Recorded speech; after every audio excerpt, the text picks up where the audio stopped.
What's going on, guys? In today's video, I'm going to be covering exactly how you guys can get started with your very own drop servicing business as of today. This is drop servicing, not drop shipping. Once again, drop servicing, not drop shipping.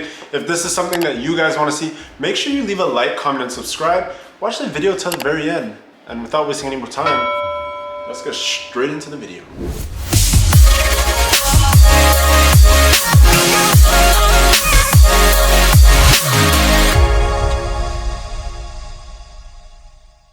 So first things first, for those of you who don't know what drop servicing is, it's essentially the service model of drop shipping. So you're actually going to be going out and finding clients and providing a service that you're then going to be paying a middleman to provide for a client. For example, I know a lot of my following is drop shipping based, and a lot of you guys probably do not make your own video ads, which means you're either ordering them off somewhere like Fiverr or ordering them from a company like Bands Off Ads, or what are the other ones, Virally Come Vids, or whatever it is. If this is the case, these people are technically doing drop servicing, right? So what you're gonna be doing is providing a service. So if you wanna take the example of video ads, you're gonna go out and find a whole bunch of clients that you could go ahead and provide video ads for. So in this case, we're talking about drop shipping video ads. You're gonna find some clients that are looking to get advertisements made, and you're essentially going to give them a price. So let's say you give them a package of maybe 10 videos for $100, and then you're going to go ahead and hire somebody on a platform such as Fiverr or some sort of freelancer on Upwork that you could then pay a cheaper price to actually provide the service and deliver it to that client. In this example, we said that we made $100 for 10 videos, which is $10 a video.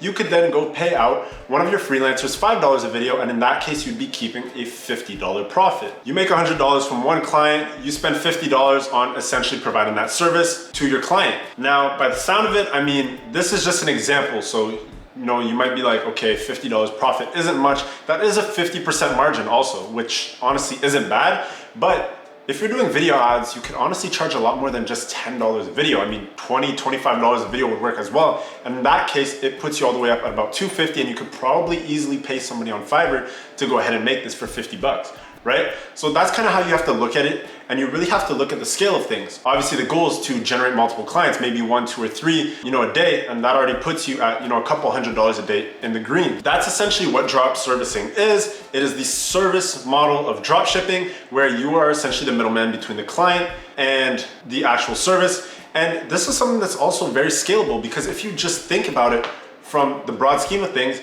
you can do this with a whole bunch of different types of services. But not only that, you essentially have unlimited growth, because in this industry, most of the time when you're providing a service, you're only limited to the time that you have in your day to actually provide that service to a customer or to a client. So this puts you in the position where you're freeing up your time, and you're just finding a whole bunch of other people who have the time to do this. So if you have 5 editors that actually have the time to create 20 or 30 videos a day, I mean, now you're pumping out about 90 videos a day. That math didn't make sense. But let's say you have 3 editors that can make 30 videos a day. You now have the opportunity to pump out 90 videos a day.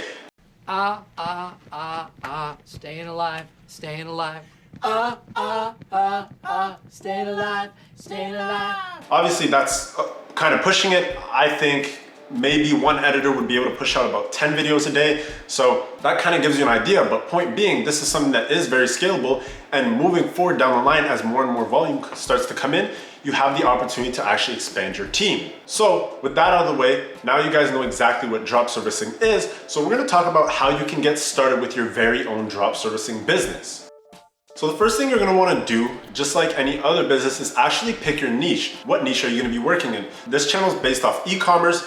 I actually chose a sub niche within the actual whole scope of e-com and drop shipping. What I was doing was actually getting stores built out for people. So I would try to base these services off something that you can actually provide yourself, just so you can train your team on how to do it. And whenever services actually get sent in, you review them beforehand and make sure that everything was done properly, just because, I mean, you don't want to be giving a half-done service. So definitely pick something within the realm of things that you can actually provide yourself, and then go out and find a team of people and then train a team on how to do it up to your standard. So as I was saying, for me, it was actually website development, and I was able to go ahead and start building a website development team. So for those of you who know me personally, and this is something I haven't actually spoken about a lot on my channel, I actually built out a portal for people to come in and submit websites, and I have a team of web developers that can actually come in and complete these tasks. Everything gets assigned to each individual based on the order that is submitted. A lot of people actually didn't know that the service was available. Even the people in my Discord, by the way,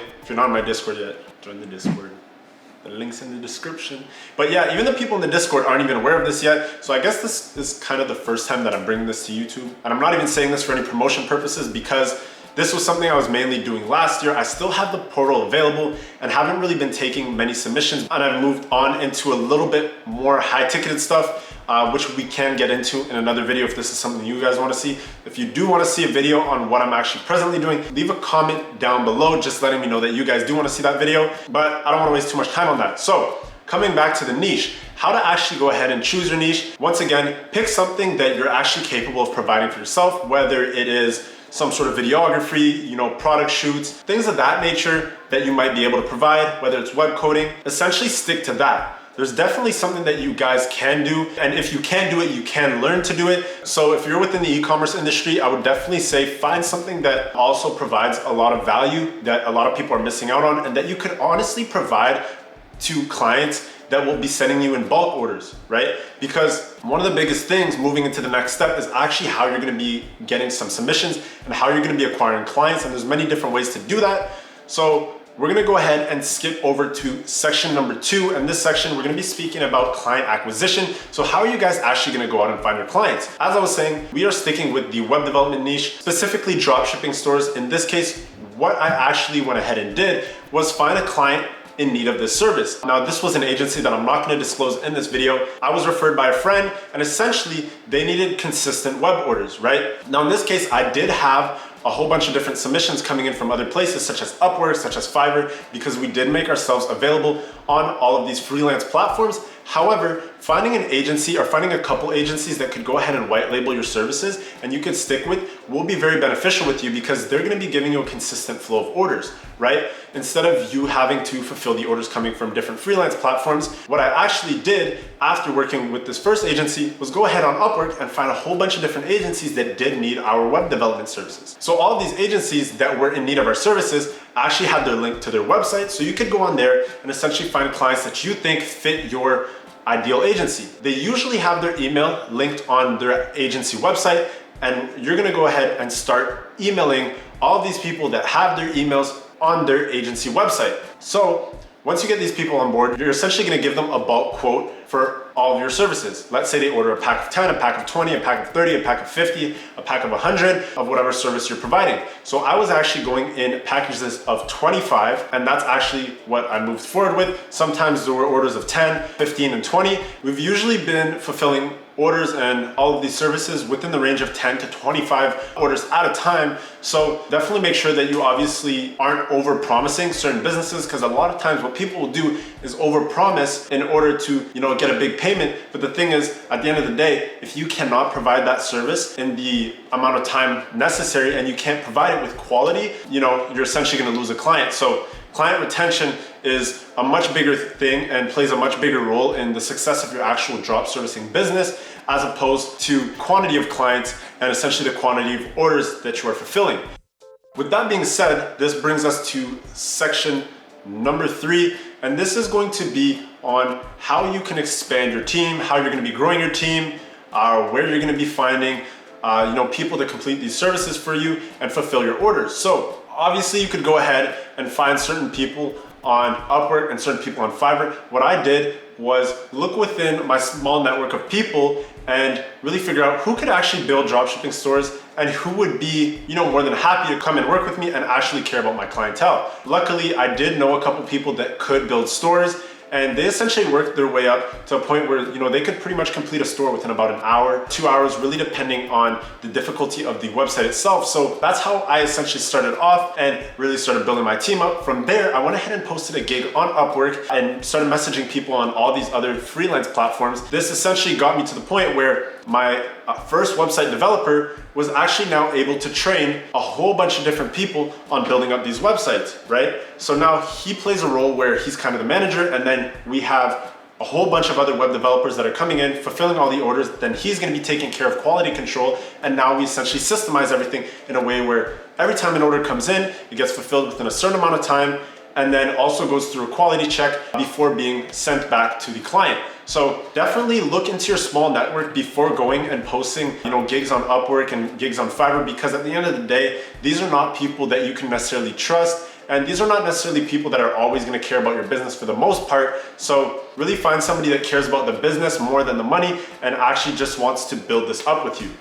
So with that being said, this is gonna bring me to my fourth and final section. And in this section, we're gonna be talking about pricing and how much you're gonna be charging your clients. To get started off, what I recommend, if you're gonna be working off of some sort of freelancing website, usually start off low to build up your portfolio and bring in a consistent stream of clients. And as that keeps coming in, it'll essentially compound your portfolio. And once you have a decent amount of reviews, you're gonna be able to go back to your listing and essentially start pushing up your price, either by $25, $50, $100, whatever it is. But I would recommend pushing up your price in increments just to make sure that you are bringing in clients and you have that social proof before you start charging more of these premium prices. If you're gonna be taking the agency route, maybe try to work out, as I said, some sort of bulk package or maybe even a monthly retainer with some of these people, because this gives you the opportunity and the freedom to now put all of your staff essentially on payroll, because let's say every single month, $5,000 to $10,000 is gonna be paid out from that agency in order for you to complete your service,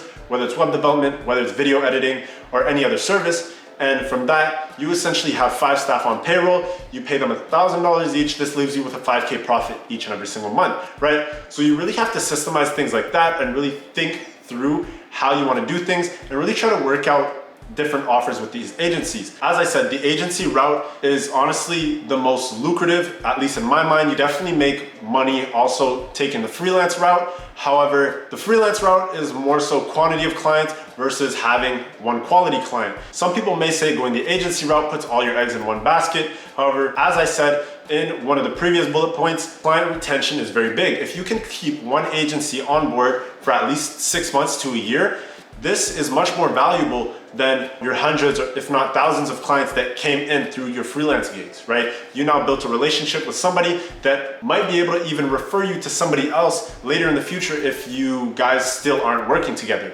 right? So definitely take that into consideration. And when you're putting your prices together, really try to think of each and every single thing that you're gonna have to spend money on, because I guarantee you, getting into business, you end up spending money on things that you never expected you would have had to spend money on. And I'm sure a whole lot of you guys and a whole lot of you business owners out there could actually vouch for this. So I don't know if I'm supposed to say take this with a grain of salt, because I don't know if that really means anything, but it's always a little bit better to pitch clients a little bit higher and come lower if possible, because you give yourself a little bit of that wiggle room. And I mean, if they close higher, then great. If not, I mean, you still have that wiggle room, as I've been saying. But with that being said, this brings us to the end of the video. So I hope you guys know everything you need to know about getting started with a drop servicing business. If you guys have any questions, honestly leave them in the comment section down below and let me know what other videos you guys are gonna wanna see on my channel. That out of the way, this brings us to the end of the video. So I'll catch you guys in the next video.